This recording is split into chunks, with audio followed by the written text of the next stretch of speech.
നിങ്ങളുടെ മനസ്സ് നിങ്ങളെ കൺട്രോൾ ചെയ്യുകയാണോ? നിങ്ങളാണോ മനസ്സിനെ കൺട്രോൾ ചെയ്യുന്നത്? യഥാർത്ഥത്തിൽ മനസ്സിൽ എന്തൊക്കെയാണ് സംഭവിച്ചുകൊണ്ടിരിക്കുന്നത്? ആത്മോന്നതിയിൽ നമുക്ക് ഇന്ന് ഈ വിഷയത്തെക്കുറിച്ച് കൂടുതൽ ചിന്തിക്കാം.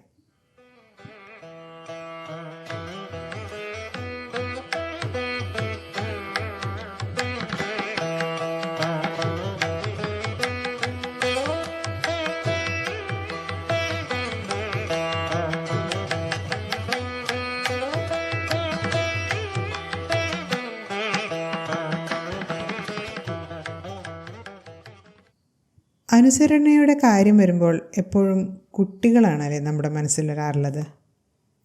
ഒരു കുട്ടി ആദ്യമായി നുണ പറയുകയാണ് എന്ന് കരുതുക.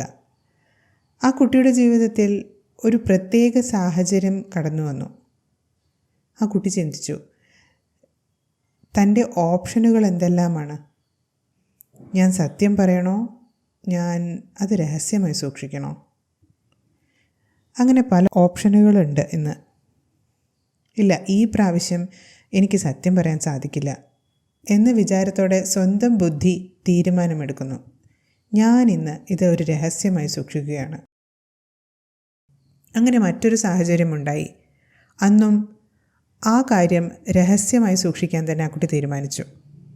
പിന്നീട് മറ്റൊരു സാഹചര്യത്തിൽ, നാലാമതൊരു സാഹചര്യത്തിൽ, അങ്ങനെ 10ഉം 15ഉം തവണ പല സാഹചര്യങ്ങളിൽ ആ കുട്ടി പല കാര്യങ്ങളും രഹസ്യമായി തന്നെ സൂക്ഷിച്ചു. അങ്ങനെ തുടർന്നതുകൊണ്ട് എന്ത് സംഭവിച്ചു? ആ കുട്ടിയുടെ മനസ്സിൽ ഓപ്ഷനുകളുണ്ട് എന്ന ഒരു സ്റ്റേജ് തന്നെ ഇല്ലാതായി.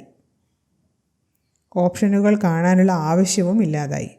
ഇതുപോലെയാണ് നമ്മുടെ ഉള്ളിൽ ഓരോരോ സംസ്കാരങ്ങൾ രൂപപ്പെടുന്നത്. ഞാൻ എൻ്റെ സംസ്കാരത്തിന് വശപ്പെട്ട് ഓരോ തവണയും പ്രവർത്തിക്കുമ്പോൾ, ഓരോ തവണയും ഞാനിത് തിരഞ്ഞെടുക്കുകയാണ് എന്നത് തന്നെ ഞാൻ മറന്നുപോകുന്നു. അപ്പോഴാണ് ഞാൻ എനിക്കുണ്ടാവുന്ന സാഹചര്യങ്ങളെ പഴിക്കാൻ ആരംഭിക്കുന്നത്. അന്ന് ഞാൻ അങ്ങനെ പറഞ്ഞത് അവർ അങ്ങനെ പറഞ്ഞതുകൊണ്ടായിരുന്നു, അല്ലെങ്കിൽ അവർ ഇങ്ങനെ പറഞ്ഞതുകൊണ്ടായിരുന്നു, ആ സാഹചര്യം കൊണ്ടായിരുന്നു എന്ന് നമ്മൾ സാഹചര്യത്തെയോ മറ്റു വ്യക്തികളെയോ പഴിക്കാറുണ്ട്. പക്ഷേ നിങ്ങൾ ഒരാളോട്, ഒരു വ്യക്തിയോട് ഈ ചോദ്യം ചോദിച്ചു നോക്കൂ, ആരാണ് നിങ്ങളുടെ ഫീലിങ്സുകളും ചിന്തകളുമെല്ലാം സൃഷ്ടിക്കുന്നത്? അവരെന്തു പറയും? വേറെ ആരാണ്? എൻ്റെ ചിന്തകൾ ഞാൻ തന്നെയാണ് സൃഷ്ടിക്കുന്നത്.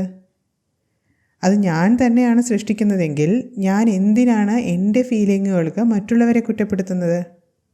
ഒരാൾ വളരെ സ്ട്രെസ്ഡ് ആയിരിക്കുമ്പോൾ അവരോട് ഈ ചോദ്യം ചോദിച്ചു നോക്കൂ.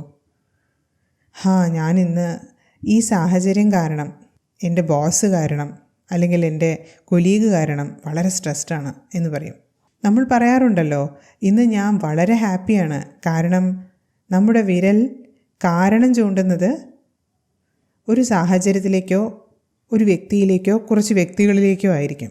ഇന്ന് നമ്മുടെ ദൈനംദിന ജീവിതത്തിൽ ഉപയോഗിക്കുന്ന പദങ്ങൾ തന്നെ ഇങ്ങനെയാണ്. ഇത്തരം സാഹചര്യങ്ങളിൽ സ്ട്രെസ് ഫീൽ ചെയ്യുക വളരെ നോർമലല്ലേ? അവർ ഇങ്ങനെ പെരുമാറുകയും ഇങ്ങനെ പറയുകയും ചെയ്യുമ്പോൾ എനിക്ക് വേദന ഉണ്ടാകുന്നു. അത് നോർമലല്ലേ? ഇത് അസുഖമുള്ളപ്പോൾ അത് നോർമലാണ് എന്ന് പറയുന്നതിന് തുല്യമല്ലേ? ഇന്നത്തെ ലൈഫ് സ്റ്റൈലിൽ ഹൈ ഷുഗർ ലെവൽ ഉണ്ടാവുക എന്നത് വളരെ നോർമലാണ്. നമുക്കങ്ങനെ പറയാൻ സാധിക്കുമോ? കാരണം ആരോഗ്യകരമായ ഒരു ലൈഫ് സ്റ്റൈൽ തിരഞ്ഞെടുക്കാൻ നമുക്ക് സാധ്യമാണ്, അല്ലേ? ആദ്യം ഞാൻ അതിനെ നോർമലാണ് എന്ന് വിളിച്ചു. പിന്നീട് ക്രമേണ എന്തുണ്ടായി? ചില സാഹചര്യങ്ങളിൽ കുറച്ചൊക്കെ സ്ട്രെസ് ഉണ്ടാവുന്നത് നല്ലതാണ്. ഞാൻ അവയെ ന്യായീകരിക്കാനും തുടങ്ങി ഇങ്ങനെ പറയുന്നതിലൂടെ. ഇന്ന് ആരോഗ്യകരമായി പോലും ഇത് നമ്മളെ ബാധിക്കാൻ തുടങ്ങിയിട്ടുണ്ട്. ആരോഗ്യകരമായി എന്ന് പറയുമ്പോൾ കേവലം ശാരീരികമായല്ല, മാനസികമായും നമ്മുടെ മെൻ്റൽ ഹെൽത്തിനും വളരെയധികം ബാധിക്കുന്ന നിലയിലാണ് ഇപ്പോൾ നമ്മുടെ ഈ ബിലീഫ് സിസ്റ്റം തുടർന്നുകൊണ്ടിരിക്കുന്നത്. ഇന്ന് നമുക്ക് ഇത്രയധികം റിലേഷൻഷിപ്പ് ഇഷ്യൂസ് ഉണ്ടാകുന്നത് എന്തുകൊണ്ടാണ്? ഒരു നിമിഷ നേരം, ജസ്റ്റ് 1 minute ഒന്ന് മനസ്സിൽ കഴിഞ്ഞു പോയ ഒരു സിറ്റുവേഷൻ ഒന്ന് കണ്ടു നോക്കൂ. ഇപ്പോൾ നിങ്ങൾ ആ സാഹചര്യത്തിൽ നിന്ന് വളരെ ഡിറ്റാച്ച്ഡ് ആണല്ലോ. പുറമേ നടന്ന ഒരു സാഹചര്യം അങ്ങനെ തന്നെ സംഭവിക്കുന്നു. പക്ഷേ ആ വ്യക്തിയോട് അഥവാ ആ സാഹചര്യത്തോടുള്ള എൻ്റെ റിയാക്ഷൻ അഥവാ റെസ്പോൺസ് എൻ്റെ ചോയ്സാണ്. ഞാൻ തിരഞ്ഞെടുത്തതാണെന്ന്. എനിക്ക് ആ സാഹചര്യത്തിൽ മറ്റൊരു വിധത്തിൽ പെരുമാറാനുള്ള ചോയ്സ് ഉണ്ടായിരുന്നോ? ഇപ്പോൾ നിങ്ങൾക്ക് സാധിക്കുന്നുണ്ടാവും അല്ലേ? ശരിയാണ്, ഞാൻ ആ വ്യക്തിയോട് ഇങ്ങനെ പറയാമായിരുന്നു, കുറച്ചുകൂടെ സോഫ്റ്റായ വാക്കുകൾ ഉപയോഗിക്കാമായിരുന്നു. പക്ഷെ എന്തുകൊണ്ട് നിങ്ങൾക്ക് അന്ന് ആ സാഹചര്യത്തിൽ അതിന് സാധിച്ചില്ല? കാരണം ഞാൻ അന്ന് ഇങ്ങനെയല്ല എന്നോട് പറഞ്ഞത്. ഞാനാണ് എൻ്റെ മനസ്സിൽ ദേഷ്യം ക്രിയേറ്റ് ചെയ്തത്. ഞാൻ പറഞ്ഞു, അവരാണ് എൻ്റെ മനസ്സിൽ ദേഷ്യമുണ്ടാക്കിയത്. അവർ എൻ്റെ ദേഷ്യത്തിന് കാരണമാവുമ്പോൾ എനിക്ക് പിന്നെ എൻ്റെ റിയാക്ഷന് ഒരു ചോയ്സുമില്ല. സോ ഇന്ന് മുതൽ ഒരു എക്സ്പെരിമെൻറ്റ്, ഒരു പരീക്ഷണം ചെയ്ത് നോക്കാം. ചില സാഹചര്യങ്ങളിൽ നമുക്ക് റെസ്പോണ്ട് ചെയ്യേണ്ട വിഷയമേ ഉണ്ടാവില്ല, അത് വേറെ കാര്യം.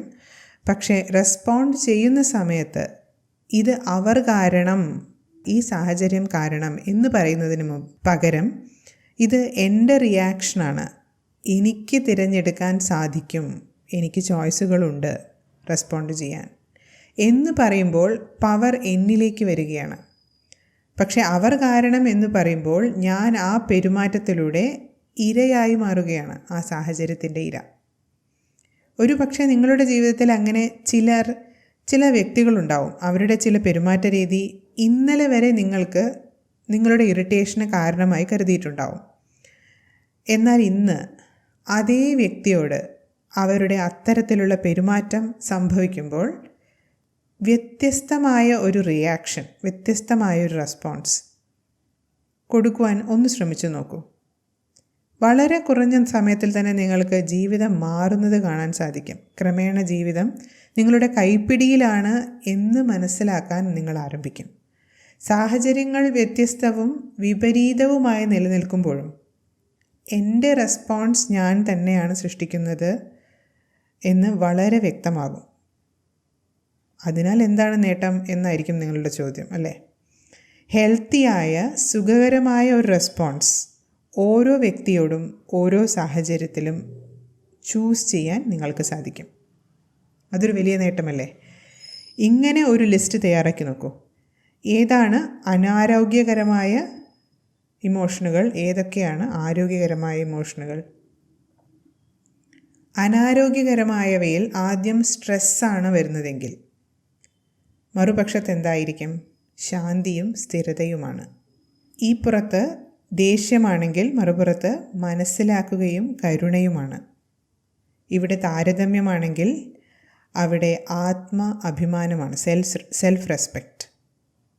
ഇവിടെ മത്സരബുദ്ധിയാണെങ്കിൽ നല്ല കഴിവുകളെ അംഗീകരിക്കുകയും അവരെ ആശീർവദിക്കുകയുമാണ് മറുപുറത്ത്.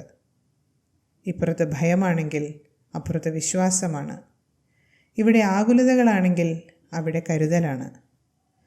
പക്ഷെ ദൗർഭാഗ്യകരമെന്ന് തന്നെ പറയാം, നമ്മൾ ഈ ലിസ്റ്റിൽ ആദ്യത്തെ നിരയിലുള്ളവയാണ് കൂടുതൽ ഉപയോഗിക്കുന്നത്. അതാണ് നോർമൽ എന്നാണ് കരുതി വന്നതും. പക്ഷെ കേവലം 10 നിമിഷത്തേക്ക് സൈലൻ്റായി ഒന്ന് ചിന്തിച്ച് നോക്കിയാൽ നിങ്ങൾക്ക് സ്വയം വ്യക്തമാകും, ഇവയൊന്നും നോർമലായ ഇമോഷൻസ് അല്ല. കാരണം ഇവയെല്ലാം എനിക്ക് കംഫർട്ടബിളായി ഇരിക്കാൻ പറ്റുന്നവയല്ല. അപ്പോഴാണ് ഞാൻ ഈ യാത്ര തിരഞ്ഞെടുക്കുന്നത്. ജീവിതത്തിൽ ആരോഗ്യകരമായ ലിസ്റ്റിൽ നിന്നുള്ള ഇമോഷൻസ് ഞാൻ ഉപയോഗിക്കാൻ ആരംഭിക്കുന്നു. അങ്ങനെ ഞാൻ ഓട്ടോമാറ്റിക്കായ ഒരു റെസ്പോൺസ് എല്ലാ സാഹചര്യങ്ങളിലും കൊടുക്കുന്നതിൽ നിന്ന് എനിക്ക് ഓരോ സാഹചര്യത്തിലും റെസ്പോണ്ട് ചെയ്യാൻ പല ഓപ്ഷനുകളുണ്ടെന്ന് സ്വയം അവെയറാവുകയും എനിക്കുത്തമമായത് തിരഞ്ഞെടുക്കുകയും പ്രാവർത്തികമാക്കുകയും ചെയ്യും. ഇത് ഞാൻ പലതവണ അവബോധത്തോടെ തിരഞ്ഞെടുക്കുമ്പോൾ എൻ്റെ സംസ്കാരത്തിൽ മാറ്റം കാണപ്പെടാൻ ആരംഭിക്കും. ഇറിറ്റേറ്റഡ് ആവുന്ന സാഹചര്യത്തിൽ ഞാൻ ക്ഷമയോടെ ഇരിക്കാൻ തുടങ്ങും. ഞാൻ വേദന സ്വീകരിച്ചിരുന്ന രീതിയിൽ നിന്ന് അവരോട് ക്ഷമിക്കാനും അത് വിട്ടുകളയാനും തുടങ്ങും. കുറച്ച് മാസങ്ങൾക്ക് ശേഷം എൻ്റെ പ്രതികരണങ്ങളിൽ മുൻപ് അനാരോഗ്യകരമായ ലിസ്റ്റിൽ ഉണ്ടായിരുന്ന ഇമോഷനുകളുടെ സ്ഥാനത്ത് ആരോഗ്യകരമായ ഇമോഷനുകൾ ഓട്ടോമാറ്റിക് മോഡിൽ തന്നെ സൃഷ്ടിക്കപ്പെടാൻ തുടങ്ങും. ഇതിനെയാണ് ലൈഫ് സ്റ്റൈൽ ചേഞ്ച് എന്ന് പറയുന്നത്. ഞാൻ ചിന്തിക്കുന്ന രീതിയും ഫീൽ ചെയ്യുന്ന രീതിയും എൻ്റെ ഹാബിറ്റുകളും സംസാരിക്കുന്നതും കർമ്മങ്ങൾ ചെയ്യുന്നതുമായ രീതികൾ ഇവയെല്ലാം ആന്തരികമായവയാണ്. ഞാൻ കഴിക്കുന്നതും ഉറങ്ങുന്നതും എക്സസൈസ് ചെയ്യുന്നതും എല്ലാം ബാഹ്യമായവയല്ലേ.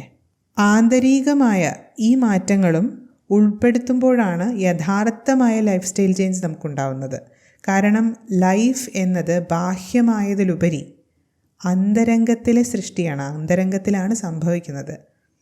കേവലം ബാഹ്യമായ കാര്യങ്ങൾ മാത്രം മാറ്റുന്നത് കൊണ്ട് നമുക്ക് യഥാർത്ഥമായ ഹെൽത്തി ലൈഫ് സ്റ്റൈലിലേക്ക് പരിവർത്തനപ്പെടാൻ സാധിക്കില്ല. ഇനി ഇത് ഇന്ന് കേവലം കേട്ടതുകൊണ്ട് മാത്രം നിങ്ങൾ ഈ തീരുമാനം എടുക്കേണ്ടതുമില്ല. ഇതൊന്ന് പരീക്ഷിച്ചു നോക്കൂ. ഒരു തവണയെങ്കിലും നിങ്ങൾ ഇത് പരീക്ഷിച്ചു നോക്കൂ. എന്നിട്ട് ഈ യാത്ര തിരഞ്ഞെടുത്താൽ മതി. ഈ ലോകത്ത് സംഭവിക്കുന്ന കാര്യങ്ങൾക്കെല്ലാം ഞാനൊരു ഇരയാണ് എന്നതിൽ നിന്നും ഞാനാണ് എൻ്റെ ജീവിതത്തിൻ്റെ മാസ്റ്റർ എന്നതിലേക്കുള്ള യാത്ര. അതിലുപരി ഞാൻ ഈ യാത്ര ആരംഭിക്കുമ്പോൾ എൻ്റെ ഹെൽത്ത്, എൻ്റെ ബന്ധങ്ങൾ, എൻ്റെ ചുറ്റുപാടുകൾ എല്ലാം മാറാൻ ആരംഭിക്കും. കാരണം സങ്കല്പത്തിൽ നിന്നാണ് എല്ലാം സൃഷ്ടിക്കപ്പെടുന്നത് എന്നത് ഒരു സ്പിരിച്വൽ ലോ ആണ്. എപ്പോഴാണോ ഞാൻ എൻ്റെ ചിന്തകൾക്ക് മേൽ എനിക്ക് നിയന്ത്രണമില്ല എന്ന് പറയുന്നത്, പിന്നെ എനിക്ക് ഒന്നിലും നിയന്ത്രണം ഉണ്ടാവുകയില്ല. എൻ്റെ അന്തരംഗമാണ് യഥാർത്ഥത്തിൽ എല്ലാത്തിൻ്റെയും കൺട്രോൾ റൂം. പക്ഷേ ഞാൻ പുറം ലോകത്തെയാണ് നിയന്ത്രിക്കാൻ ശ്രമിച്ചുകൊണ്ടിരിക്കുന്നത്. ഈ കൺട്രോൾ റൂമിലേക്ക്, എൻ്റെ അന്തരംഗത്തിലേക്ക് തീർത്തും തിരിഞ്ഞു നോക്കാതെ. നമസ്കാരം.